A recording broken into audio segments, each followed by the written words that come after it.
धारणी पोलिसांनी एकाच वेळी 4 ट्रॅक्टर ट्रॉलीसह एकूण 24,24,000 रुपयांचा मुद्देमाल जप्त करत अवैध रेती तस्करांवर मोठी कारवाई केली आहे। या कारवाईने रेती तस्करांमध्ये खळबळ माजली आहे।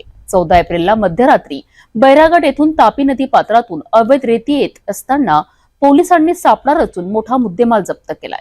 ठाणे पोलिसांच्या कारवाईमुळे अवैध रेती तस्कर हादरले आहेत। पोलिसांनी 4 ट्रॅक्टर ट्रॉली आणि एकूण 24,24,000 रुपयांचा मुद्देमाल जप्त केला आहे।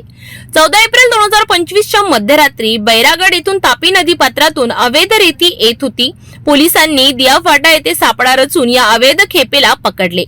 सदरच्या कार्यवाहीमध्ये 4 आरोपींना अटक करण्यात आली आहे। पोलीस अधीक्षक विशाल आनंद यांच्या आदेशानुसार अप्पर पोलीस अधीक्षक पंकज कुमावत, उपविभागीय पोलीस अधिकारी शुभम कुमार, ठाणेदार अशोक जाधव यांच्या मार्गदर्शनात आणि पोलीस अंमलदार मोहित आकाशे, सतीश झालटे, मनोज लडे, जगत तेलगोटे यांच्या नेतृत्वात ही मोठी कारवाई करण्यात आली।